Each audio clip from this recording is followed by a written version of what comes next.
Quante volte hai sentito dire il congiuntivo non si può mai usare da solo all'interno di una frase, deve sempre dipendere da un altro verbo?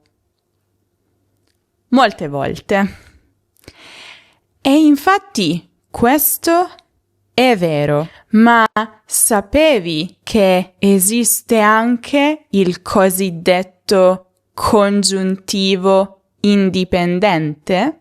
Ciao a tutti, io sono Graziana, la vostra insegnante di italiano, e questo è il mio canale Lernamo per imparare l'italiano in modo efficace e divertente. Mi raccomando, non perdetevi questo video perché insieme scopriremo di più sul congiuntivo indipendente in italiano.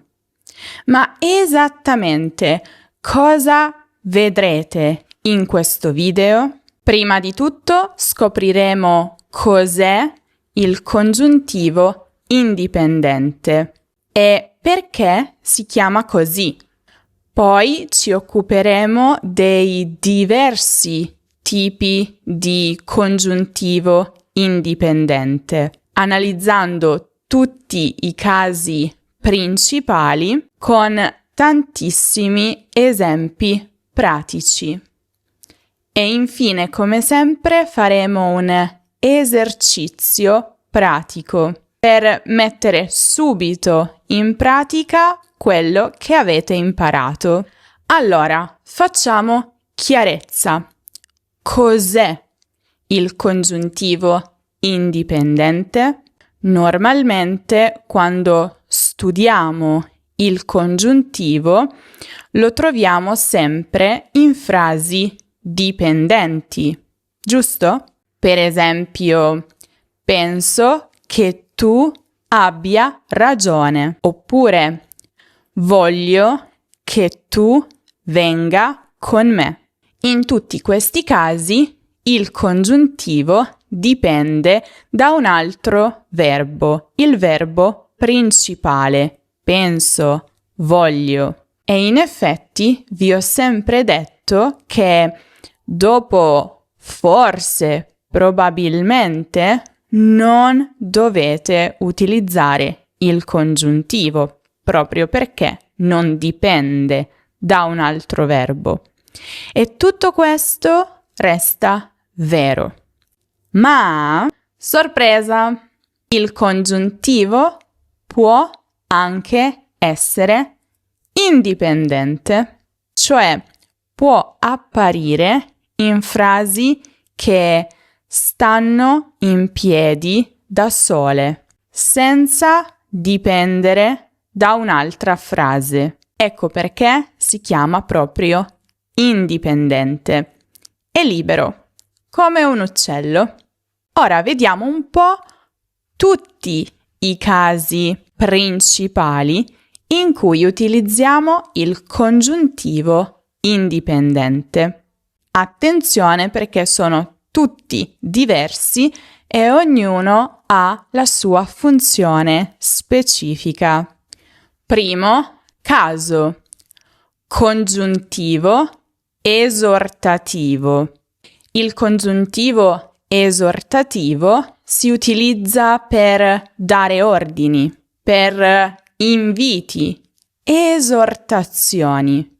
Lo si utilizza soprattutto in sostituzione dell'imperativo per le persone mancanti, perché, ricordiamolo, l'imperativo in senso stretto ha solo due persone, la seconda persona singolare, tu, e la seconda persona plurale, voi.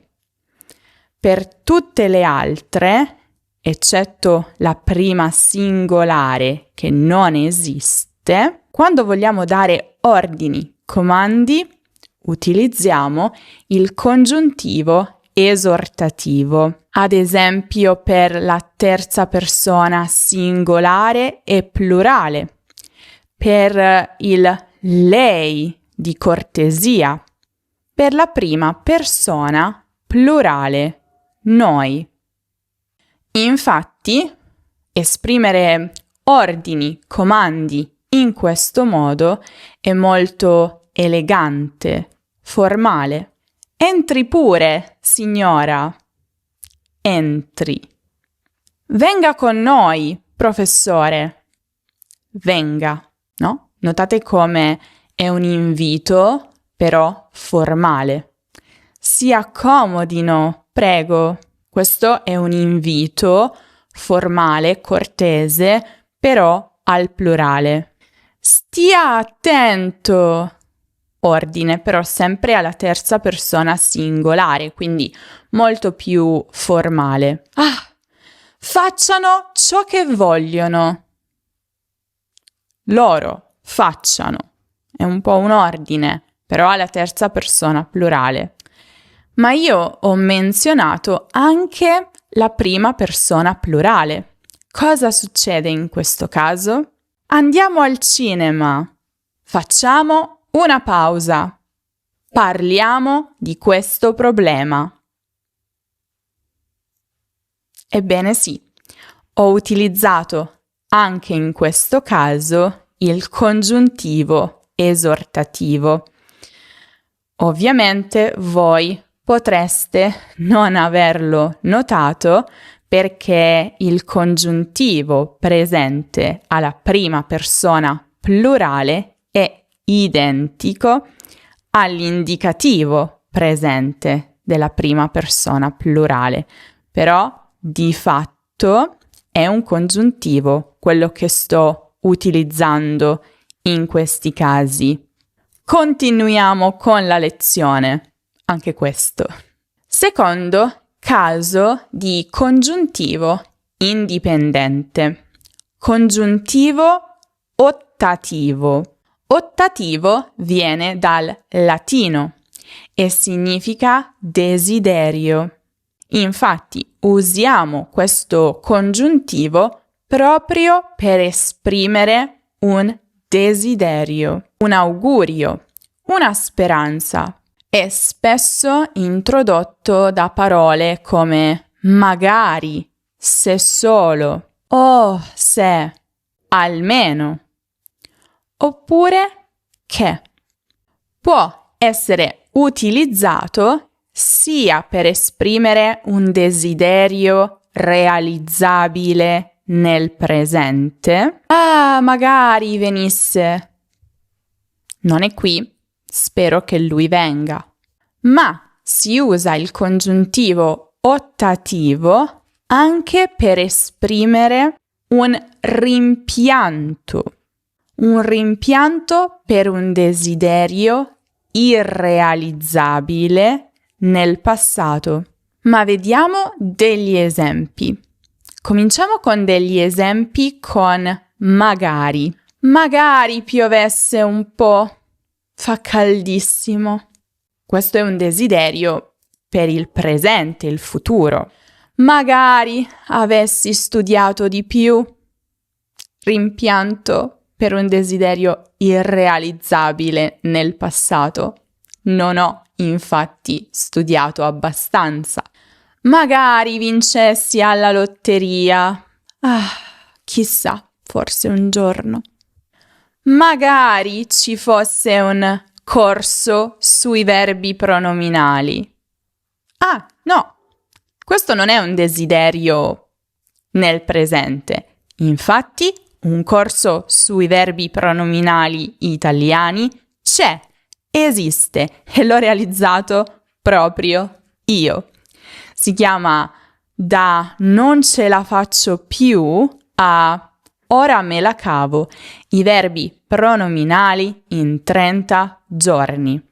In un mese potrete imparare tutto, ma veramente tutto, sui verbi pronominali italiani più comuni.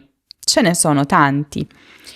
Ho realizzato 30 video lezioni su un paio di verbi o 3 verbi ciascuna.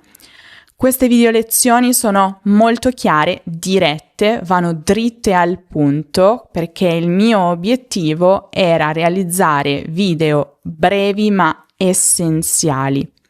Poi ci sono altrettanti articoli dettagliati, più approfonditi, con più esempi. Ci sono anche gli esercizi automatici e potete scaricare un PDF della lezione completa quando avete terminato.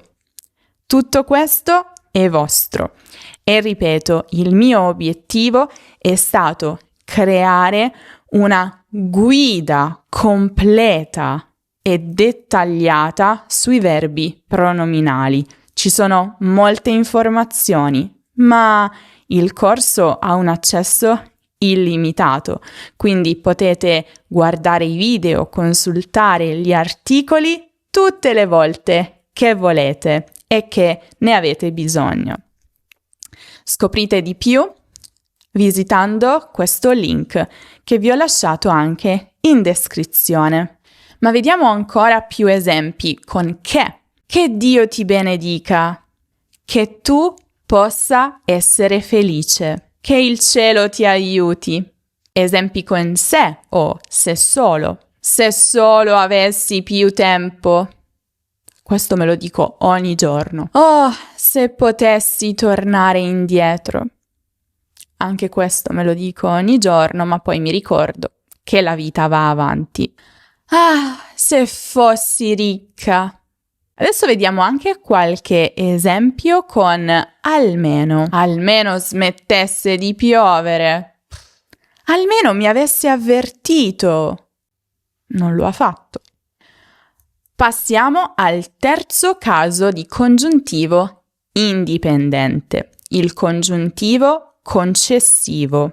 Il congiuntivo concessivo, come dice la parola stessa, si usa per ammettere, per concedere qualcosa, spesso accompagnato da parole come pure, anche.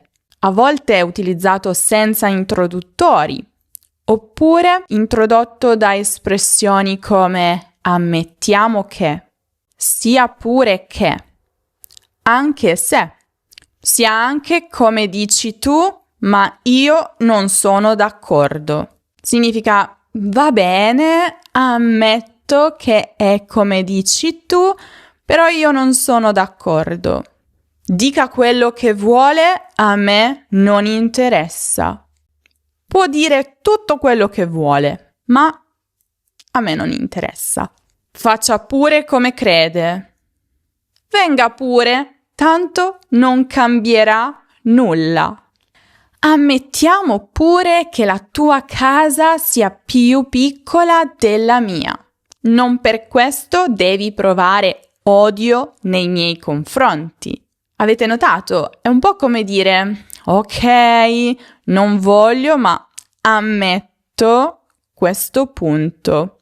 Però c'è sempre un però dopo. La concessione è sempre seguita da un'opposizione. Quarto caso, congiuntivo dubitativo. Chiaramente, come dice la parola stessa, esprime dubbio, incertezza, perplessità. È spesso introdotto da che, talvolta anche da non, oppure appare in domande retoriche. Che sia lui il colpevole? È come dire, mi chiedo se. Che abbiano dimenticato l'appuntamento? Non sono qui. Forse hanno dimenticato. Che abbia detto la verità? Non ne sono molto convinta. Probabilmente. Non sappia lui la risposta? È un po' meno comune, ma esprime la stessa cosa, sempre un dubbio in forma negativa. Che stia male? Sono preoccupata, ma ho comunque un dubbio. Ricordate, quando usate il congiuntivo dubitativo, fondamentalmente state pensando ad alta voce, esprimendo un'ipotesi, un'incertezza, un vostro dubbio su qualcosa. È molto molto comune nella lingua parlata. E passiamo al quinto caso di congiuntivo indipendente, il congiuntivo suppositivo. Molto simile al dubitativo, ma si usa più per fare supposizioni che per esprimere dubbi veri e propri.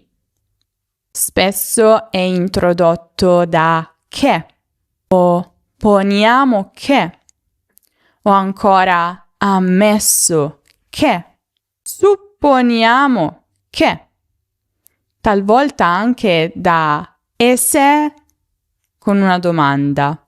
Ecco, in questi casi non sono davvero perplessa, come con il dubitativo.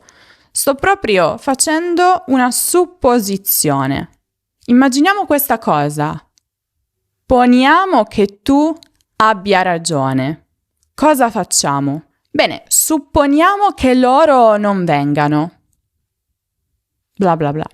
Ammesso che sia vero, come procediamo? Mettiamo che domani piova. Dove andiamo? E se fosse il maggiordomo l'assassino? Ecco, in questo caso stiamo costruendo uno scenario ipotetico per ragionare su cosa fare. È molto usato nelle discussioni, soprattutto in quello che in inglese si chiama problem solving, cioè quando dobbiamo appunto tutti quanti unire le nostre idee, le nostre menti, i nostri sforzi per risolvere un problema. Adesso qualcuno di voi potrebbe chiedermi: d'accordo, Graziana, ma quali tempi del congiuntivo posso utilizzare nel congiuntivo indipendente? E la risposta è molto facile. Tutti. Dipende sempre da cosa dovete comunicare e dal legame temporale che volete attribuire alla vostra frase. Ad esempio, utilizziamo il presente per le esortazioni, i comandi. Entri pure. Vada. Utilizziamo il congiuntivo passato per esprimere dubbi. Che sia già partito? Che abbiano già cenato? Utilizziamo il congiuntivo imperfetto per esprimere desideri realizzabili nel presente. Magari fossi ricca. O per supposizioni. E se fosse lui il ladro? Usiamo il congiuntivo trapassato per rimpianti sul passato. Ah, magari avessi studiato di più. Per dubbi su eventi passati. Che fosse già partito quando io sono arrivata? Quindi, insomma, potete veramente utilizzare tutti i tempi del congiuntivo, ma come vi dicevo prima dovete fare attenzione a quello che volete comunicare, al legame temporale che volete dare alla frase. E a questo proposito non potevo non menzionare la consecutio temporum, questa cosa che sembra complicatissima, un po' lo è, ed è la cosiddetta concordanza dei tempi, che è molto importante proprio per comunicare, perché è importante sapere quello che volete dire, se volete parlare al passato, al presente, al futuro.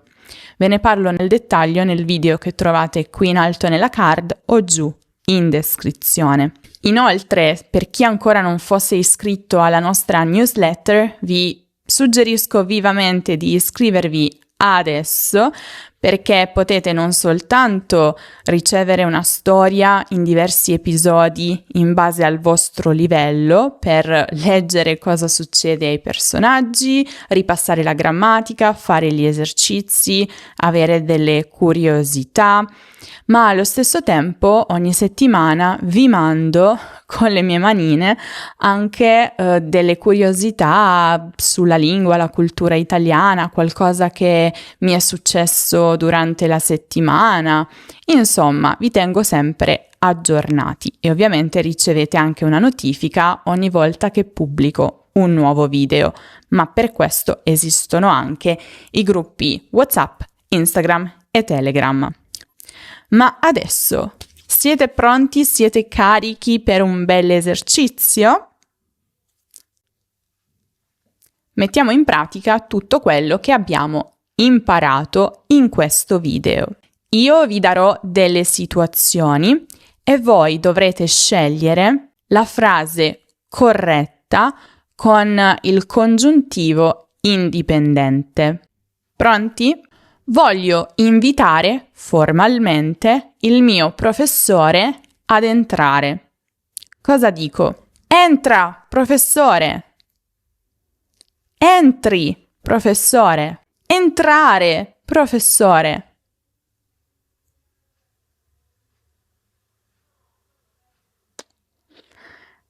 Dirò: entri, professore.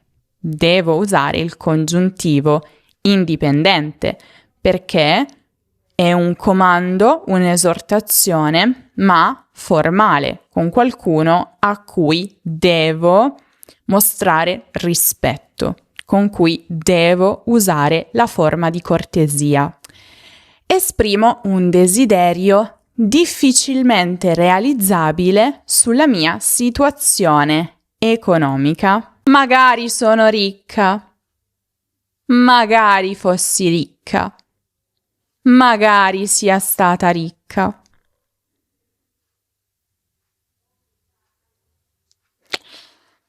In questo caso dovrò dire magari fossi ricca. Dovrò usare magari con il congiuntivo imperfetto per esprimere desideri poco probabili, però comunque realizzabili nel presente. Ho un dubbio su dove sia Marco. Dico che abbia già partito? Che sarà già partito? Che sia già partito?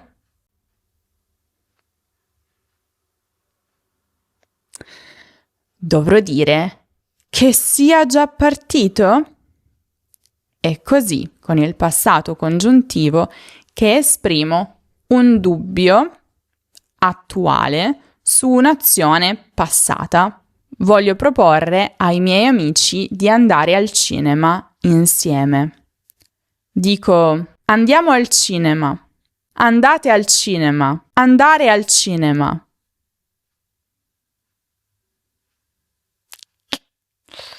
Devo dire andiamo al cinema, perché dobbiamo andarci tutti insieme. Esprimo un rimpianto per non aver letto di più nel passato. Magari abbia letto di più. Magari avessi letto di più. Magari avevo letto di più.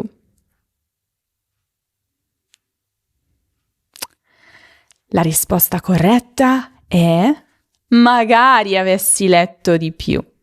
Per esprimere rimpianti nel passato usiamo il trapassato congiuntivo. Com'è andata? Quante ne avete indovinate? Fatemelo sapere nei commenti.